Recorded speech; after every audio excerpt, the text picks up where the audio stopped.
The more we value things outside our control, the less control we have. Epictetus. She said she wanted peace. So you silenced your thoughts. You held back your truth. You gave in, again and again, in the name of harmony. But what you didn't see was that she wasn't seeking peace. She was seeking control. And the more you gave, the more she pressed. Not because she was cruel, but because you taught her one thing. You can be moved. If you want to improve, be content to be thought foolish and stupid. Epictetus. You feared being misunderstood. So you explained. You apologized. You compromised. But peace built on fear is not peace. It's surrender, dressed in patience. She doesn't test you to feel safe. She tests you to see if you can be broken. Because even if she doesn't know it, her nature demands she feel your edge. She doesn't want to dominate the man she loves. But if he won't stand, she will rise over him. Not out of power, but out of instinct. You thought love meant agreement. She wanted a man who stayed centered in conflict. You thought connection meant transparency. She wanted a man who knew what to withhold. You thought she wanted comfort. But what she wanted was a force. No man is free who is not master of himself. Epictetus. The moment you let her emotion dictate your truth, you lost her respect. Not because you were cruel. Not because you didn't love her. But because you sacrificed your clarity to keep her calm. And in doing so, you made your peace her prize, not your principle. She said, "Why don't you open up more?" And you did. Not knowing that the strength she loved was in your restraint. She said, "You're so cold." And you softened. Not knowing that your fire was never in your words, but in your presence. You trained her. Every time you folded to avoid her anger. Every time you adjusted your boundaries for the sake of us. Every time you suppressed your impulse to lead, just to be accepted. You taught her that you would trade your edge for affection. And she never forgave you for that. Because deep down she knew. This man cannot hold himself. How will he hold me? The tragedy isn't that she pushed. It's that you moved. Because now she doesn't see you as a man. She sees you as a structure she can rearrange. And no woman wants to be queen of a kingdom she built herself. So now she resents you. Not because you're cruel, but because you're soft. Not because you're bad, but because you're breakable. And a woman may play with a breakable man, but she will never trust him. Never surrender to him. Never desire him. Because desire doesn't live in peace. It lives in tension. In polarity. In presence that will not be moved. Waste no more time arguing what a good man should be. Be one. Marcus Aurelius. She said she wanted peace. But the peace you gave her came at the cost of your spine. And now, the same woman who once leaned into your silence rolls her eyes at your explanations. The same woman who once surrendered to your stillness walks away from your anxious attempts to make things right. Because she didn't want peace. She wanted you. And now you're gone. Replaced by a version of yourself she doesn't recognize. A man who fears her emotions more than he fears betraying himself. You lost her not because you didn't love her. You lost her because you stopped leading. And now, the only thing she respects is your absence. You begin to see it now. It wasn't love that broke you. It was your belief that love required you to stop being yourself. You feared tension. You feared her withdrawal. You feared being left. So you let her win every argument. You let her define every rule. You let her shape every version of you that you thought she wanted. And still, she pulled away. Because what she really wanted was a man she could not move. If you are pained by any external thing, it is not this thing that disturbs you, but your judgment about it. Marcus Aurelius. The problem wasn't her anger. It was your need to make it stop. The problem wasn't her emotional storms. It was your belief that a good man should calm them at any cost. But she didn't want you to fix her feelings. She wanted you to stand through them. She wanted a man who could hear her rage and remain unmoved in truth, who could feel her sadness and not become her therapist, who could sit in her chaos and refuse to drown with her. She didn't want peace. She wanted a man who didn't need it to remain whole.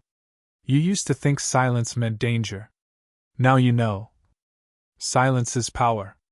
You used to think distance meant rejection. Now you know.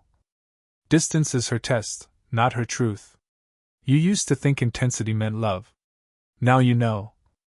Intensity is sometimes a weapon, not a gift. So now you begin again. You stop apologizing for things you don't regret. You stop explaining emotions that need no justification.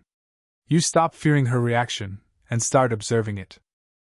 You rebuild your spine, not to dominate her, but to protect the part of you that no woman should ever touch. Your center. Your frame. Your code. Freedom is the only worthy goal in life. It is won by disregarding things that lie beyond our control. Epictetus. And her approval? It is beyond your control.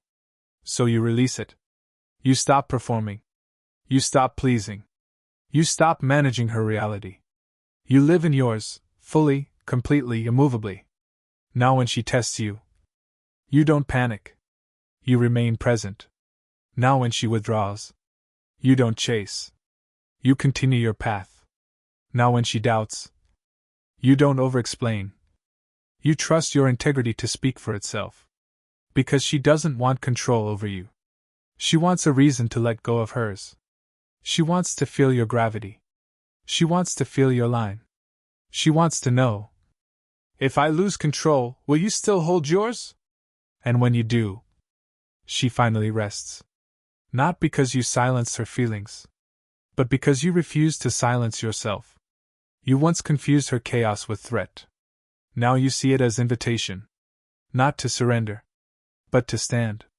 Not to argue, but to remain unmoved. Not to fix her, but to protect the order within you. And when she sees that man, the man who cannot be led off his path, she either walks beside him, or disappears in silence. Either way, you stay unshaken. You don't regain your strength by getting louder. You regain it by going silent, and building something she can't touch. Your schedule. Your body. Your mind. Your mission. When she sees you stop chasing her storms, and start mastering your own weather, something shifts. Not in her. In you. Because a man who is centered in himself no longer fears what she feels. He no longer walks on eggshells. He no longer overcorrects. He simply walks forward, and she either meets that rhythm or fades from the path. Let no one think he is free if he is not master of himself. Epictetus. You used to explain yourself to earn her understanding. Now you say less, because what is true doesn't need defense. You used to open up to feel close. Now you know. Intimacy doesn't come from exposure, but from alignment. You speak clearly. You correct precisely. You walk away when your peace is no longer yours. You don't argue. You decide. You don't react. You observe. You don't ask if she's okay. You watch if she's present. Because you know now. If she wants to fight, let her fight herself. You're done stepping into her storms to prove you're good. You're done believing that her calm depends on your compliance. Her peace is not your responsibility. Your power is. This is how the man rises. He stops asking how to fix the dynamic. He starts asking how to never betray himself again. He lives with code. Not rules for others, but standards for himself. I don't chase. I don't beg. I don't justify truth. I don't compete for space. I don't trade clarity for closeness. Be tolerant with others, but strict with yourself. Marcus Aurelius. And so he becomes strict. He trains his speech. Measured. Precise. Commanding. He trains his emotions. Felt, but not followed. He trains his presence. Deliberate. Controlled. undeniable.